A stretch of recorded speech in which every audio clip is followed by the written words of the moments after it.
నమస్కారం, వార్తలకు స్వాగతం. ముందుగా ముఖ్యాంశాలు. స్వర్ణకుప్పం విజన్ 2029ను విడుదల చేసిన ముఖ్యమంత్రి నారా చంద్రబాబు నాయుడు. ఈ సందర్భంగా ప్రసంగం.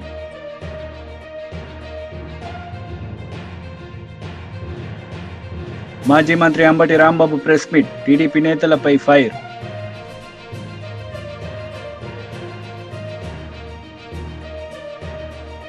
భారత్తో సహా ప్రపంచ వ్యాప్తంగా హెచ్ఎంపీ వైరస్ వ్యాప్తిలో ఉందన్న కేంద్రం ప్రజలు ఆందోళన చెందాల్సిన అవసరం లేదని భరోసా ఇచ్చింది. వైరస్ ఉధృతమైతే ఎదుర్కొనే సామర్థ్యం ఉన్నట్లు స్పష్టం చేసింది.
స్వర్ణకుప్పం విజన్ 2029ను విడుదల చేసిన ముఖ్యమంత్రి శ్రీ నారా చంద్రబాబు నాయుడు ఈ సందర్భంగా ఆయన మాట్లాడారు. జనాభా స్టేబుల్ గా ఉంటుంది. 2.1 కంటే ఎక్కువ అయితే జనాభా పెరుగుతుంది. 2.1 కంటే తక్కువ అయితే జనాభా తగ్గిపోతుంది. జనాభా తగ్గిపోతే వేరే దేశాలు ఏమైనా అదే మనకు కూడా అవుతుంది. ముసలోళ్ళు ఎక్కువ ఉంటారు, పని చేయలేరు, యంగ్స్టర్స్ తక్కువ ఉంటారు, దేశానికి కూడా భారమయ్యే పరిస్థితి వస్తుంది, చాలా సమస్యలు వస్తాయి. అందుకే ఆ కార్యక్రమానికి మన కుప్పంలోనే ప్రారంభిస్తున్నాం.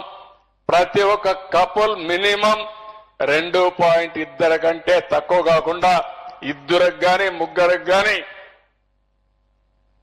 వాళ్ళు ప్రోత్సహించాల్సిన అవసరం ఉంది, భర్తనివ్వాల్సిన అవసరం ఉంది.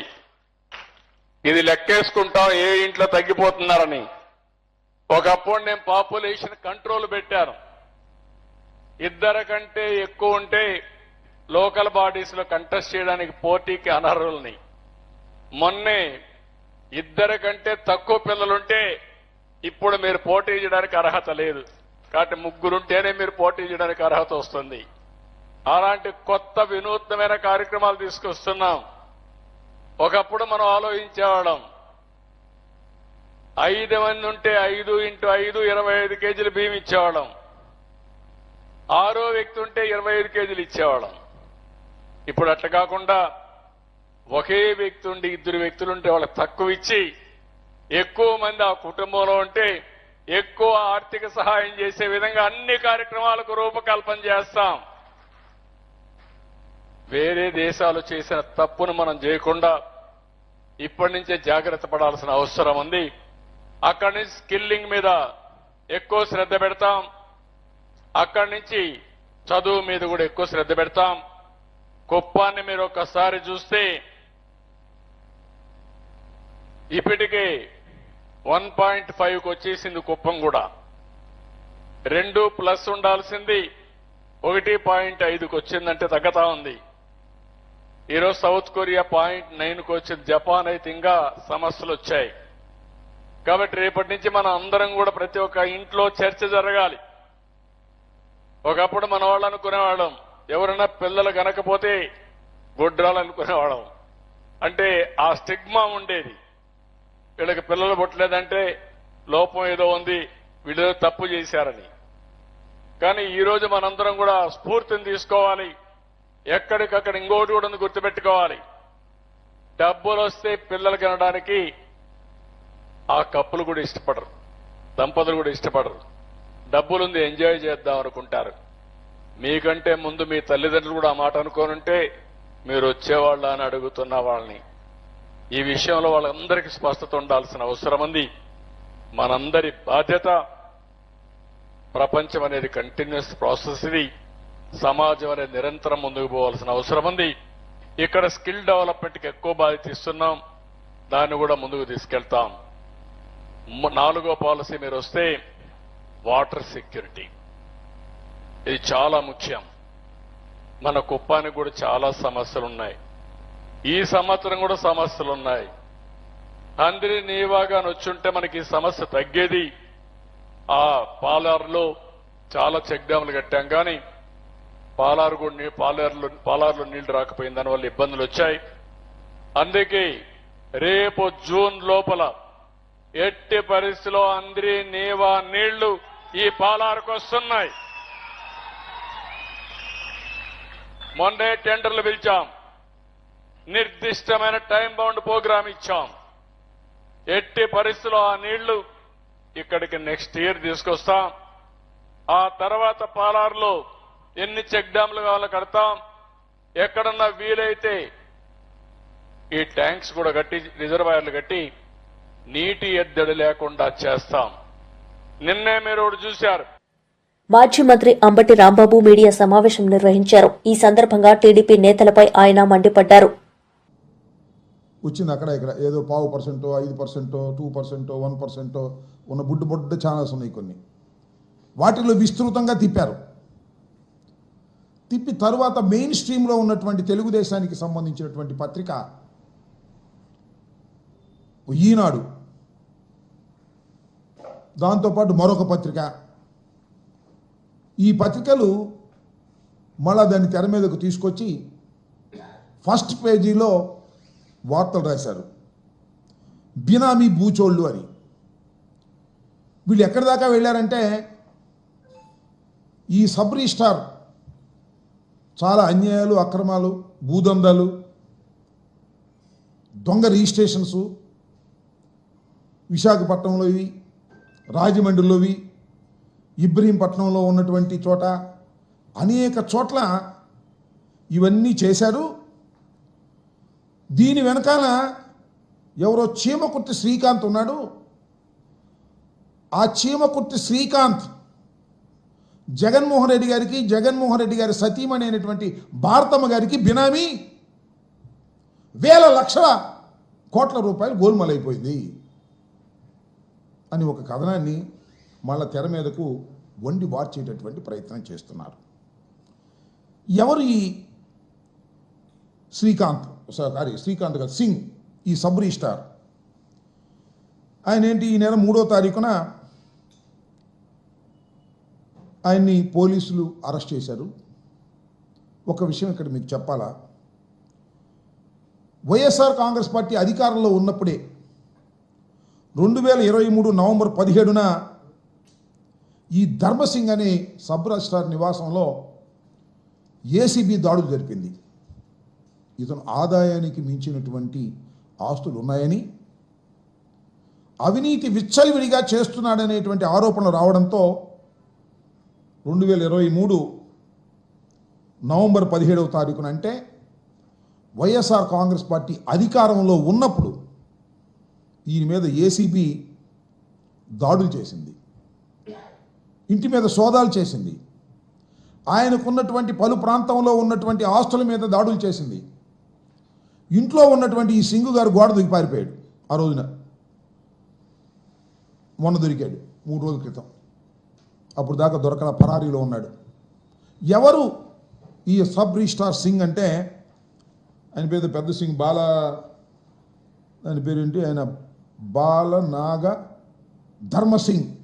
ఈయనేంటి ఆయన కథ అంటే, 2014 నుంచి 2019 వరకు విజయవాడ ప్రాంతంలోనే సబ్ రిజిస్ట్రార్గా ఉన్నారు. చాలా అవినీతి ఆరోపణలు ఆయన మీద వచ్చాయి. వైఎస్ఆర్ కాంగ్రెస్ పార్టీ ఆయన మీద యాక్షన్ తీసుకోవడానికి ప్రయత్నం చేస్తే పారిపోయి మొన్న దొరికాడు 3వ తారీఖున. దొరికిన తర్వాత మాజీ మంత్రి జగదీష్ గౌడ్ మీడియా సమావేశం నిర్వహించారు. ఈ సందర్భంగా సీఎం రేవంత్ రెడ్డిపై విమర్శలు చేశారు. ఊర్లో పడ్డాడు, మూతి వాయ కొట్టుకున్నాడు ఇవాళ తెలంగాణ ప్రభుత్వం. దాంట్లో నుంచి మళ్ళీ బయటపడడం కొరకు ఒక పనికిమాలిన చెత్త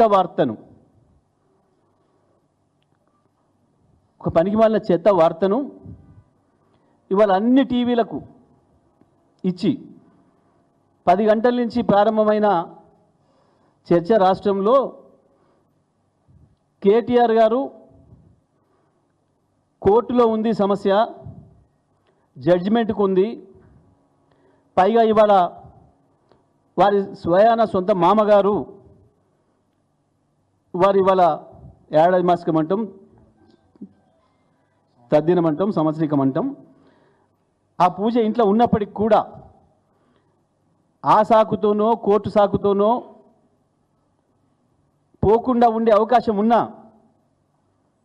నేను ఇంకోనాడు వస్తా అని చెప్పే అవకాశం ఉన్నా, ఒక బాధ్యత గల నాయకుడిగా, చట్టం పట్ల రాజ్యాంగం పట్ల గౌరవం ఉన్న పౌరుడిగా స్వయంగా హాజరైనరు. కేవలం న్యాయవాదులు ఉన్నాడు, పక్కన న్యాయవాది ఉంటే మేము రానియమని చెప్పి 45 నిమిషాలు పైగా రోడ్డు మీద నిలబెట్టి విచారణ అధికారే బయటకు వచ్చి మీరు ఏమి ఇవ్వదలుచుకుందో ఇవ్వండి సార్ అని చెప్పి వారు రాతపూర్వకంగా తీసుకుపోయిన కాగితం తీసుకొని సంతకం పెట్టి మీరు ఓండి సార్ అని చెప్పి పంపించి, ఇది ప్రపంచం అంతా చూసింది. మీడియా సాక్షిగా, వందల మంది ప్రజలు దారిమడి పోయే వాళ్ళ సాక్షిగా చూసింది సమాజం అంతా కేటీఆర్ గారు ఏ పద్ధతుల్లో ఎట్లా విచారణకు హాజరైననే విషయాన్ని. ఆ మిగతా డ్రామా కుదరలేదు ఇవాళ. అది కూడా మేము జాగ్రత్త తీసుకొని మా మాజీ శాసనసభ్యుడు పట్నం నరేందర్ రెడ్డి విషయంలో ఏదైతే పోలీసులు చట్ట ప్రకారం విధి నిర్వహణ చేయకుండా రేవంత్ రెడ్డి చెప్పిన పద్ధతుల్లో పనిచేసి దుర్మార్గంగా ఆయన చెప్పని విషయాలు చెప్పినట్లుగా అబద్ధాలు రాసి మాకు నరేందర్ రెడ్డి చెప్పిండు, నేమే ప్లాన్ చేసినాం, ఇదంతా ఆఫీసర్లు వస్తే దాడి చేయాలి, చంపాలని చెప్పి కేటీఆర్ మాకు చెప్పిండు అని చెప్పి దొంగరాతలు రాసి కోర్టులో సబ్మిట్ చేసి కోర్టును ప్రజల్ని పగదారి పట్టించే ప్రయత్నం చేసినరు. ఇవాళ మళ్ళీ అది జరగకుండా ఉండాలి అని చెప్పి స్వయంగా తను చెప్పదలుచుకున్న విషయాన్ని రాసి సంతకం పెట్టి తీసుకొని పోయినరు. అది కూడా న్యాయవాదులు కూడా తీసుకుపోయి న్యాయవాదులు సీనియర్ న్యాయవాదుల సమక్షంలో ఇచ్చొస్తా అని చెప్పి తీసుకొని పోయినరు. ఎందుకు రేవంత్ రెడ్డి బయటనే ఉంచి విచారణాధికారే బయటకు వచ్చి తీసుకొని పోయిండు? వాళ్ళు అనుకున్న పన్నాగం నడవలే, బొక్కబుర్ల పడ్డరు, అయిపోయింది. దాని తర్వాత 2 గంటలు ఆయన మేధావులందరూ కూర్చొని, ఆయనకు సలహాలు ఇచ్చే మేధావులంతా కూర్చొని ఏం చేయాలి, బొక్కబుర్ల పడుతుంది, మరి మనం ప్రజల్లోనేమో చర్చ వేరే రకంగా పోతుంది, దీన్ని ఏదో పద్ధతిలో డైవర్ట్ చేయాలి కదా అని చెప్పి ముందే అనుకున్న స్కీమ్ కేటీఆర్ ఇంటి మీద రైడ్ చేసి ఏదో కాగితాలు దొరికినాయని చెప్పాలనుకునేవి ఏవైతున్నాయో వాటిని మీడియా మిత్రులకు పంపించి, ఎలక్ట్రానిక్ మీడియా మిత్రులకు పంపించి వాళ్ళ కాలు పట్టుకొని అదొక్కటే వేస్తున్నారు, జరగ ఇది కూడా వేయండి అని చెప్పి వేసిన ఒక పనికి మాలిన పాత చింతకాయ పచ్చడి వార్త. ఏంటిది? ఏదో గ్రీన్ కో నుంచి ఎలక్ట్రల్ బాండ్స్ వచ్చినాయి, మాకు ఇప్పుడే దొరికింది. పాపం ఒక టీవీలో సంచలన వార్త, అందులో మరి వారికి ఏం సంచలనం కనపడదో మాకేం కనపడలే, ప్రజలకి ఏం కనపడలే. ఎలక్ట్రోలర్ బాండ్స్ అనేవి బహిరంగమైనవి, కోర్టు ఉత్తర్వులు ఇచ్చింది, సుప్రీంకోర్టు కూడా సబ్మిట్ చేసినాయి, బ్యాంకులు బహిరంగంగా అందరికి తెలిసిన విషయం. ఆ గ్రీన్ కో కంపెనీ మాకే ఇయ్యలే, బీజేపీకి ఇచ్చింది, కాంగ్రెస్కి ఇచ్చింది, మాకు ఇచ్చింది, ఇంకో పార్టీకి ఇచ్చింది, ఇంకో పార్టీకి ఇచ్చింది. ఈ దేశంలో ఉన్న 7-10 పార్టీలకు ఇచ్చినాయి అందరికీ. కాంగ్రెస్ కూడా 25-27 కోట్లు ఇచ్చింది, బీజేపీ కూడా 40-50 కోట్లు ఇచ్చినట్టుంది. తెలంగాణలో బీసీల పరిస్థితి పెనం మీద నుండి పొయ్యిల పడ్డట్టయిందని బీజేపీ రాష్ట్ర ప్రధాన కార్యదర్శి కాసం వెంకటేశ్వర్లు అన్నారు. ఈ సందర్భంగా ఆయన మాట్లాడారు. 42% పెంచి బీసీలకు రిజర్వేషన్స్ స్థానిక సంస్థలలో పెంచి వెంటనే ఎన్నికలు నిర్వహిస్తాం. దాంట్లో గొప్పగా చెప్పిండు ఇప్పుడు ఉన్నటువంటి పిసిసి అధ్యక్షుడు. ఏం చెప్పిండంటే కొత్తగా ప్రజాప్రతినిధులు 23,973 మందికి మేము అధికారాన్ని కల్పిస్తూ ఉన్నాం బీసీలకు అని చెప్పేసి గొప్పగా చెప్పుకున్నాం. ఇవాళ 42% పెంచింది లేదు, అతిగతి లేనటువంటి పరిస్థితి కనపడతా ఉంది. మేము అడుగుతున్నాం రేవంత్ రెడ్డి గారి ప్రభుత్వాన్ని, ఇదే పిసిసి అధ్యక్షుడిని, సంవత్సరం పూర్తి అయిపోయింది, మీరు కమిషన్ల మీద కమిషన్లు వేసిండ్రు, బీసీ రిజర్వేషన్ల పెంపు మీద కమిషన్ వేసిండ్రు, ఆ కమిషన్ తర్వాత కులగణన చేపట్టిండ్రు, ఆ కులగణనకు సంబంధించినటువంటి రిపోర్ట్ని ఏమన్నా బయట పెడతారా? కులగణన రిపోర్ట్ని బయట పెట్టరా? ఎందుకోసం అడుగుతున్నాం అంటే కేసీఆర్ ప్రభుత్వం ఒకటే రోజు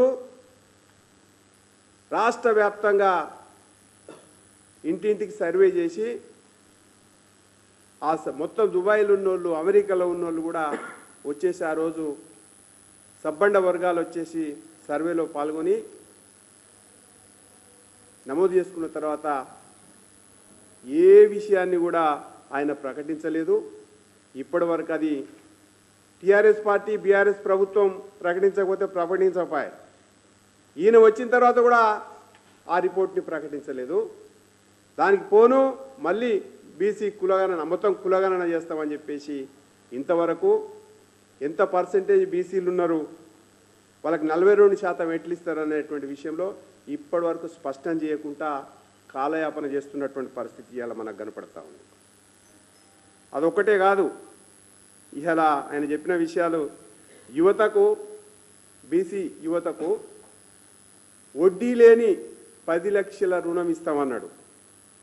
సంవత్సరం పూర్తయింది, ఎంతమందికి ఇచ్చిరో బయట పెట్టాలని చెప్పేసి మేము డిమాండ్ చేస్తూ ఉన్నాం. తర్వాత ప్రతి మండలానికి నవోదయ మోడల్ స్కూళ్ళు, బీసీ గురుకులాలు ఏర్పాటు చేస్తూ ఉన్నాడు. ఎన్ని గురుకులాలు ఏర్పాటు చేసినా కొత్తగా చెప్పాలని చెప్పేసి అడుగుతున్నాం. తర్వాత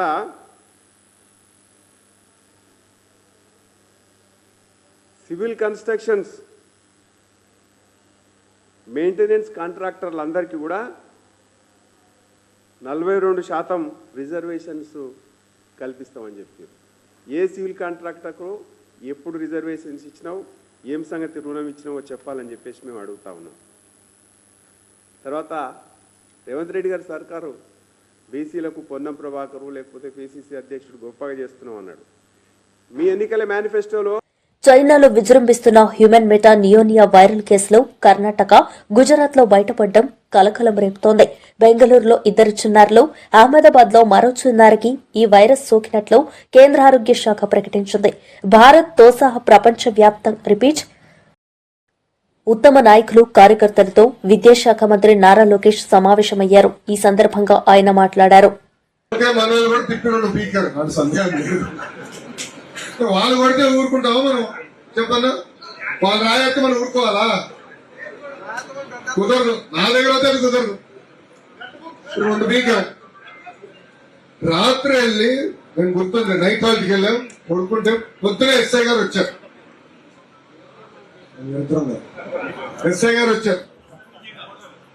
మీరు చాలా తప్పులు చేస్తున్నారంటే చెప్పి, అదిగో పోయా రాజ్యాంగం నాకు ఏం చెప్పింది, మాట్లాడే స్వేచ్ఛ నాకు ఇచ్చింది, ఆ స్వేచ్ఛ నేను వినియోగిస్తున్నాను. నేనేం తప్పు చేశానో చెప్పండి. నేను ముఖ్యమంత్రి గారిని కించపరిచే విధంగా మాట్లాడానా, లేదంటే గౌరవ ఎమ్మెల్యే గారిని కించపరిచే విధంగా మాట్లాడాను? వాస్తవాలు చెప్పాను, కాదని వాళ్ళు చెప్పమన్నాడు. అంతేగాని మామూలు దాడి చేస్తే ఎలా అన్నాడు. రాత్రి కార్యకర్తలు తీసుకెళ్లి జైలుకి పంపించారు, రాజమండ్రి జైలు. కరెక్ట్ గా 2 రోజుల తర్వాత చంద్రబాబు నాయుడు గారి పై దొంగ కేసు పెట్టి 52 రోజులు రాజమండ్రి జైలు పంపించారు. ఇంకా మీరు చూశారు ప్రజలు ఎట్లా స్పందించారు. పవనన్న నాడు వచ్చి లేదు కలిసికట్టుగా పోరాడదాం, ఈ సైకోని ఇంటికి తరిమి కొడదామని చెప్పారు. ప్రజలే అది చేసి చూపించారు. ఇక్కడున్న కార్యకర్తలందరినీ విజ్ఞప్తి చేస్తున్నారు. మొన్న ఎన్నికలు కేవలం సంక్షేమ అభివృద్ధి గురించే కాదు, అహంకారం వ్యతిరేకంగా తీర్పు వచ్చింది. ఒక ముఖ్యమంత్రి గారు కానివ్వండి, మంత్రివర్యులు కానివ్వండి, శాసనసభ్యులు కానివ్వండి, అందరూ ఒళ్ళేడు పెట్టుకుని పనిచేయాలని ప్రజలు ఇచ్చిన తీర్పు. 151 స్థానాలు గెలిచిన ఒక పార్టీకి 11 స్థానాలకే పరిమితం చేశారంటే ప్రజలు మనం ఎంత జాగ్రత్తగా ఉండాలో దయచేసి ఇక్కడున్న 3 పార్టీ కార్యకర్తలు ఆలోచించుకుంటున్నారు. మనం ఎంత పైకి ఎదిగితే అంత భూమి పైన ఉందా, ప్రజల దగ్గరికి వెళ్ళాలా, వాళ్ళ సమస్యలు తెలుసుకోవాలా, పరిష్కరించాలి. వాస్తవంగా ఆర్థిక పరిస్థితి ఇంత దారుణంగా ఉందని మేము ఎవడో అనుకోలే. కార్లో కూడా నిమ్మల రామానాయుడు గారు మేము మాట్లాడుకుంటాము ఫైనాన్స్ గురించి, ఇంత గంభీరంగా ఉంటుందని అప్పుడు నా ఊహించామా అని అనుకున్నాం. ఈ రోజు ప్రతి నెల 4,000 కోట్ల రూపాయలు డెఫిసిట్ లో నడుస్తున్నాం. అయినా కూడా భారతదేశంలో ఏ ప్రభుత్వం ఇవ్వని విధంగా ఆంధ్ర రాష్ట్రంలో ఉన్న ఎన్డీఏ ప్రభుత్వం పెన్షన్ ఇస్తుందండి. 4,000 రూపాయలు ఏ రాష్ట్రంలో ఇవ్వట్లా. వికలాంగులకి 6,000 రూపాయలు ఏ రాష్ట్రం ఇవ్వట్లా. మనం కలిసి కట్టిస్తున్నాం. మూసేసిన అన్న క్యాంటీన్ తెరిచి ప్రారంభించింది మన ప్రభుత్వం. ఉచితంగా మనం 3 గ్యాస్ సిలిండర్లు ఇస్తానని హామీ ఇచ్చాం, అది కూడా అమలు చేసింది మన ప్రభుత్వం. ఇది మనం బలంగా చెప్పుకోవాల్సిన అవసరం ఉంది. చేసిన పనులు మనందరం కలిసికట్టుగా ముందరికెళ్ళి చెప్పుకోవాల్సిన అవసరం మనందరి పైన ఉంది. ఇంతేకాదు, సైకోకి వేరే పనులు ఉండదు, మన మధ్య చిచ్చు పెట్టేదానికి ఇదే పని. దయచేసి మనందరం అప్రమత్తంగా ఉండాలి. బూత్ స్థాయి దగ్గర నుంచి జాతీయ స్థాయి వరకు మనందరం కలిసికట్టుగా పనిచేయాలి. ఇది కేవలం ఒక ఇండియా కోసం లేదా వేరే ప్రయోజనాల కోసం కాదు, రాష్ట్రం కోసం, దేశ సమగ్రత కోసం మనం పనిచేయాలి. బాబు గారు కూడా ఎక్కడికి వెళ్ళినా ప్రధానమంత్రి నరేంద్ర మోడీ గారి నాయకత్వం గురించి మాట్లాడుతున్నారు. సమర్థవంతమైన నాయకత్వం రావాలి. దేశాన్ని మనం ముందలు తీసుకెళ్ళాలి. 2047కి భారతదేశానికి స్వాతంత్రం వచ్చి 100 సంవత్సరాలు అవుతుంది. డెవలప్డ్ దేశంగా మనం నిలబడాలనేది అటు ప్రధానమంత్రి నరేంద్ర మోడీ గారిది, ఇక్కడ మన ముఖ్యమంత్రి చంద్రబాబు నాయుడు గారి కళ. ఇది సాధించాలంటే కలిసికట్టుగా పనిచేయాలా. ఏమైనా ఇబ్బందులు ఉంటే వచ్చి నాకు చెప్పండి, నేనన్నా మిమ్మల్ని కన్విన్స్ చేస్తా, మీరన్నా నన్ను కన్విన్స్ చేయాలి. అంతేగాని మిస్ ఫైర్లు, క్రాస్ ఫైర్లు, విడాకులు అవుట్ ఆఫ్ క్వశ్చన్. మనందరం కలిసికట్టుగా పనిచేయాలి, కలిసికట్టుగా ముందరికి వెళ్ళాలని ఈ సభాముఖం తెలుపుకుంటూ నాకు ఇంత అద్భుతమైన అవకాశం ఇచ్చిన వర్మ గారికి నా హృదయపూర్వక ధన్యవాదాలు తెలుపుకుంటూ మాజీ మంత్రి గుడివాడ అమర్నాథ్ మీడియా సమావేశం నిర్వహించారు. ఈ సందర్భంగా ఆయన మాట్లాడారు. శ్రీకాకుళం వరకు మొదలు పెట్టమంటారా? గతంలో 15 సంవత్సరాలు మీ తండ్రి గారు ఉమ్మడి రాష్ట్రానికి 10 సంవత్సరాలు, రాష్ట్ర విభజన జరిగిన తర్వాత 5 సంవత్సరాలు, 15 సంవత్సరాలు మొన్న వచ్చినటువంటి అధికారానికన్నా ముందు 3 పర్యాయాలు ఈ రాష్ట్రానికి ముఖ్యమంత్రిగా చేశారు. గతంలో ఎప్పుడు కూడా ఉత్తరాంధ్రకి ఆయన హయాంలో జరిగినటువంటి కార్యక్రమాలు ఏంటో ఒకసారి చెప్పుంటే మేము మిగిలినటువంటి వాడికి సమాధానం చెప్పేవాళ్ళం. జగన్మోహన్ రెడ్డి గారు గడిచినటువంటి 5 సంవత్సరాల్లో శ్రీకాకుళంలో మొదలు పెడితే ఉద్దానం కిడ్నీ సమస్యకు సంబంధించి 700 కోట్ల రూపాయలతో వాటర్ ప్రాజెక్టు నిర్మించాం, కిడ్నీ రీసెర్చ్ సెంటర్ నిర్మించాం. ఎన్నో దశాబ్దాలుగా ఉన్నటువంటి మూలపేట పోర్టు నిర్మాణం, శ్రీకాకుళంకి సంబంధించి ఆ ప్రాంతం తాలూకు రూపురేఖలు మార్చేటువంటి శ్రీకాకుళం పోర్టు, మూలపేట పోర్టు నిర్మాణాన్ని ప్రారంభించాం. విజయనగరంలో మెడికల్ కాలేజ్ నిర్మించాం, కురుపాంలో ట్రైబల్ ఇంజనీరింగ్ కాలేజు, పార్వతీపురంలో మెడికల్ కాలేజు, సెంట్రల్ యూనివర్సిటీకి సంబంధించినటువంటి భూమి పూజ చేశాం. అత్యంత ప్రతిష్టాత్మకమైనటువంటి భోగాపురం ఇంటర్నేషనల్ ఎయిర్పోర్ట్. గతంలో మీరు కేవలం మీకు కావాల్సినటువంటి మనుషుల కోసం మీరు చేసినటువంటి కార్యక్రమాలు మేము చూసాం.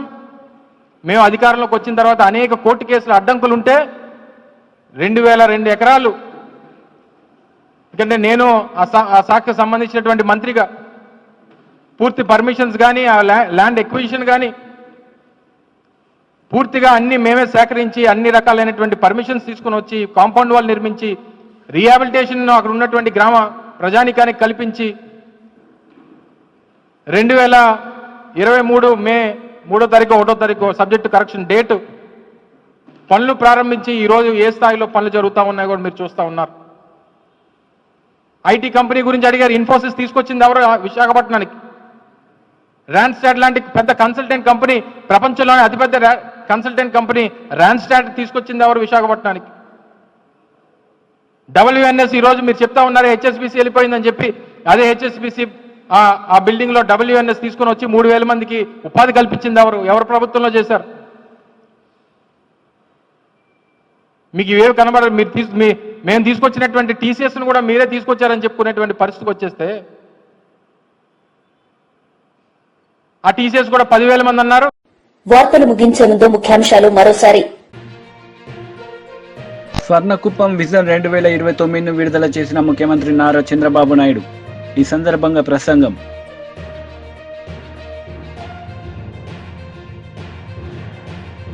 మాజీ మంత్రి Ambati Rambabu press meet. TDP నేతలపై ఫైర్.